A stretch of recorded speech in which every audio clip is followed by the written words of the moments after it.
ಮಾಡಿ ಬಂದಿದ್ದೀನಿ. ನೋಡಪ್ಪ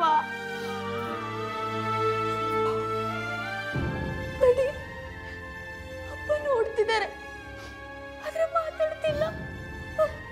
ರಾಣಿ, ಡಾಕ್ಟ್ರ್ ಆಗ್ಲೇ ಹೇಳಿದ್ರಲ್ವಾ, ಅವನಿಗೇನು ಗೊತ್ತಾಗೋದಿಲ್ಲ. ಸ್ವಲ್ಪ ಸಮಾಧಾನ ತಂದ್ಕೊ, ಎಲ್ಲ ಸರಿ ಹೋಗುತ್ತೆ. ಅಪ್ಪ, ಅಮ್ಮನ್ ಕೂಡ ಇಲ್ಲೇ ಅಡ್ಮಿಟ್ ಮಾಡಿದ್ರು. ಅವ್ರಿಗೆ ಮೈನರ್ ಹಾರ್ಟ್ ಅಟ್ಯಾಕ್ ಅಂತೆ. ಅಪ್ಪ, ನಾನೇನಪ್ಪ ಮಾಡ್ಲಿ? ನೀವು ಹುಷಾರಾಗಿದ್ದ ತಕ್ಷಣ ಅಮ್ಮನ್ನ ನಿಮ್ ಮುಂದೆ ತಂದು ನಿಲ್ಸಿ ಸರ್ಪ್ರೈಸ್ ಕೊಡೋಣ ಅಂತ ಅನ್ಕೊಂಡಿದ್ದೆ. ಆದ್ರೆ ಎಕ್ಸೈಟ್ ಆಗುವಂತ ವಿಷಯ ಯಾವ್ದು ಹೇಳ್ಬಾರ್ದಂತೆ. ನಾನೇನಪ್ಪ ಮಾಡ್ಲಿ?